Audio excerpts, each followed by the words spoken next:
जी नाज़रीन, आप लोगों के मुख्तलिफ़ लोगों के आपने कमेंट सुने किस तरीके से उनका नुकसान हुआ। इस वक्त जहाँ पर मैं मौजूद हूँ, मेरे सामने बिल्कुल दरबार शरीफ का मरकज़ी दरवाज़ा, अगर मेरा कैमरामैन थोड़ी देर के बाद मैं आप लोगों को दिखाऊंगा, मेरे सामने बिल्कुल मरकज़ी दरवाज़ा और मेरे पीछे जो है थोड़ा सा रास्ता दीजिएगा, ये मेरा कैमरामैन अगर आपको दिखाएगा तो ये भी एक बाज़ार था, बहुत प्यारा बाज़ार था। इसमें मुख्तलिफ़ किस्म के स्टॉल्स लगे हुए थे, लेकिन इस वक्त ये राख और मिट्टी का ढेर बन चुका है। तो ये मेरा अगर कैमरामैन आपको दिखाए, ये आग अभी तक जल रही है, और इस किसी किस्म की यहाँ पर कोई चीज़ मौजूद नहीं है, लोहे की चीज़ें हैं। तो जिस जगह पे मौजूद हूँ बिल्कुल मेरे फ्रंट पर जो है मरकज़ी दरवाज़ा है, यहाँ से लोग यहाँ से निकलते हैं। कैमरा मेरा मेरा दिखाए ज़रा, देखें जी, ये छोटी सी गली और बिल्कुल फ्रंट पर जो है दरबार शरीफ का जो है वो दरवाज़ा है। सीधे सलाम करने के बाद लोग यहाँ से निकलते थे और सीधा बाज़ार की तरफ आ जाते थे खरीदो फरोख्त करने के लिए, कि बच्चों के लिए कुछ चीज़ें ले लें, अगर उनके रिलेटेड कुछ चीज़ें हैं तो वो यहाँ से खरीद करते थे। तो इस वक्त मैंने आपको दिखाया कि मरकज़ी दरवाज़ा भी मैंने दिखा दिया और वो जगह भी दिखा दी है जहाँ पर मैं मौजूद हूँ, और यहाँ पर बहुत प्यारी सी दुकानें लगी हुई थी, लेकिन फ़िलहाल यहाँ पर कुछ भी नहीं है, हर चीज़ रात को जल कर राख हो चुकी है। तो यहाँ पर किसकी दुकान थी, ज़रा वो साहब मेरे सामने आएँ जी, आ जाएँ जी। अस्सलाम वालेकुम जी। जी, वालेकुम सलाम जी। अच्छा, आपकी यहाँ पर कौन-सी दुकान थी? हमारी दुकान जी टलियों गानियों के जानवरों के ज़ेवरात की थी, जानवरों की। अच्छा नाज़रीन, मैं आपको बताता चलूँ कि जानवरों के क्योंकि जो देहाती लोग हैं, जो मवेशी रखते हैं, उनको पता है कि जानवरों का जो ज़ेवर होता है वो कौन-सी होती है। टलियाँ होती हैं, बनाओ सिंगार की बड़ी प्यारी-प्यारी चीज़ें होती हैं, हार गानियाँ होती हैं। तो ये इन साहब की वो यहाँ पर दुकान थी। अच्छा, आप मुझे ये बताएँ कि जब वाक़या हुआ, जो वक़ूआ यहाँ पर हुआ, उस वक़्त आप जाग रहे थे? क्योंकि रात का पिछला पहर था, 3 बजे का टाइम था, तो उसके मुतल्लिक़ आप हमें कुछ बताएँ। नहीं, हम लोग सो रहे थे, एक साथी उधर से आया था, उसने बताया कि यार शुएब भाई जल्दी से बाहर आओ, आग लगी हुई है। जब हमने बाहर देखा तो आग लगी हुई थी, बहुत काफ़ी दूर थी। सिलेंडरों के गैस के जो सिलेंडर होते हैं वो थोड़ा-थोड़ा बटने शुरू हो गए।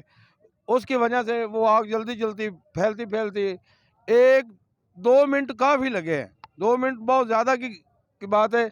जल्दी से हमारी दुकान पर उसने हमला कर दिया है। म भाई की भी, ये मेरा भाई है, ये इसकी भी मेरे से बड़ी दुकान थी, उसकी भी ये इसी सामान की थी, जलकर राख हो गई है। छोटे-छोटे बच्चे हैं, अगर किसी ने कोई मदद करनी है तो इंशाल्लाह इन सारे तमाम की करें।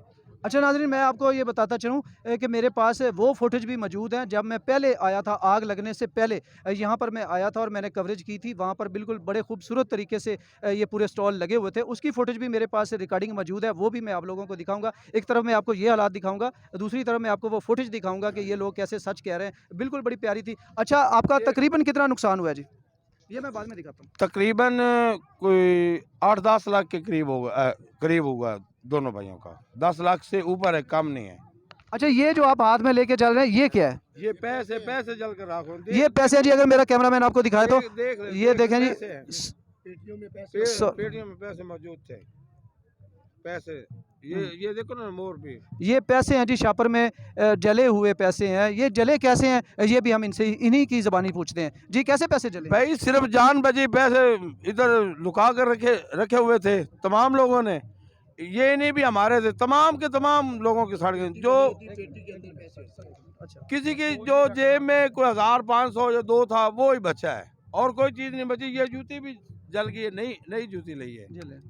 अच्छा जी, उनका कहना है कि पेटियों में ज़ाहिर बात है जी, जब पैसे होते हैं, मेला था, मेले में जो कमाया था तो महफूज तरीके से उसको रखना था।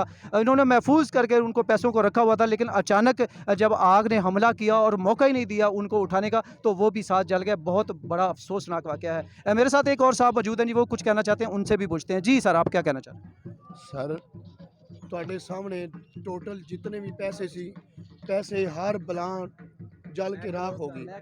जितनी भी हर चीज़ जल के राख होगी। बल्कि ਤੁਹਾਡੇ सामने रक्शे, मोटरसाइकिल, जितनी भी चीज़ां शोकेस, कुछ भी नहीं बचा। वापसी दा वल्ला बा खुदा किसी बंदे को किराया भी नहीं। कम से कम किसी की जेब 1000 या 2000 रुपया वही बचे है, और कुछ भी नहीं बचा। मोटरसाइकिल, रक्शे, हर चीज़ बर्बाद होगी। जितने भी मोटरसाइकिल रक्शे हैं साढ़े वापसी दे, वो सारे कुछ बर्बाद हो गए।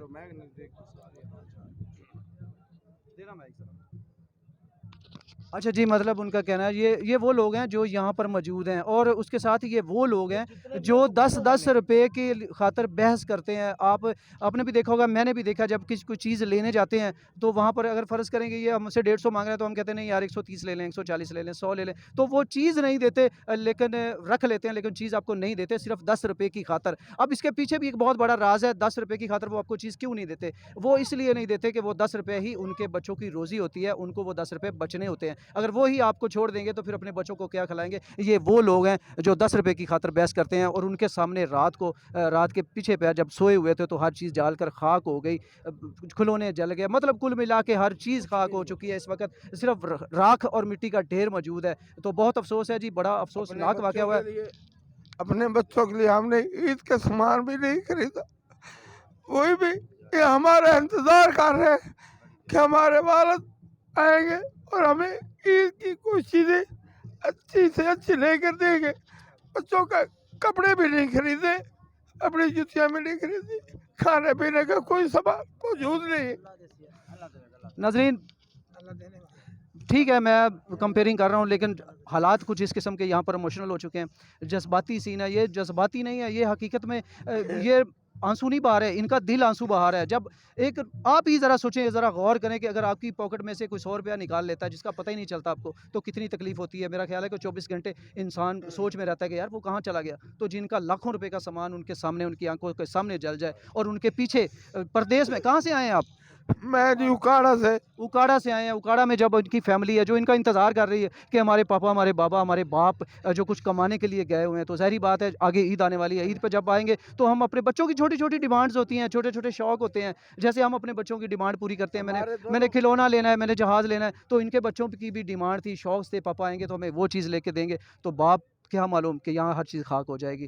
तो मैं आप लोगों से अपील कर रहा हूँ कि मेरी रिक्वेस्ट है ज़ाती तौर पर, जो भी मेरी वीडियोज़ को देख रहे हैं, मतलब जो भी लोग ये देख रहे हैं, अगर कुछ मुखय्यर हज़रात हैं, बहुत ज़्यादा पाकिस्तान में बहुत सारे ऐसे लोग मौजूद हैं जो कि सिर्फ़ ये एक शख़्स का नहीं, पूरे सारे लोगों का नुकसान पूरा कर सकता है एक शख़्स। फ़र्द वाहिद लोग सारा नुकसान पूरा कर सकता है। तो कुछ लोग जो मुखय्यर हज़रात जो हैं यहाँ पर मौजूद हैं, जो देख रहे हैं, अगर वो इसकी इमदाद करना चाहते हैं, वो सोचते हैं कि ये हकदार है और इसकी इमदाद करनी चाहिए, तो हम अपना राब्ता नंबर आपको नहीं देंगे, हम इनका ही राब्ता नंबर आपको ऑन एयर बताएँगे। आप इनका नंबर नोट कर लें। अगर कोई भी बंदा इनकी इमदाद करना चाहता है तो इन पे फ़ोन से राब्ता करके इनके अकाउंट में या जो भी सोर्सेज़ हैं इनके पास, इनको इमदाद कर सकता है। तो बिला तख़ीर मैं आपको इनका नंबर इन्हीं की ज़बानी आपको बता देता हूँ। आपका नंबर क्या है जी? मेरा नंबर है जी 0345 75 18 297। 0345 75 18 297। एक बार फिर से रिपीट कर देता हूँ, 0345 75 18 297। ये इनका टेलीनॉर का नंबर है जी। जो भी मुखय्यर हज़रात हैं, जो साहिब हैसियत लोग हैं, जो चाहते हैं कि हम इन मज़दूरों की, मस्कीनों की और जिनका हर चीज़ जलकर खाक हो गई है, उनकी इमदाद करना चाहते हैं, तो इस नंबर पर आप रब्ता करके जो मुतासरा शख्स है उससे डायरेक्ट आपकी बात होगी, उनसे पूछ लें कि किस अकाउंट में आपने पैसे, उनकी इमदाद किस तरीके से करनी है। तो बहुत शुक्रिया सर। अल्लाह पाक आपका हामी और नासर हो। हमारी हमदर्दियाँ आपके साथ हैं।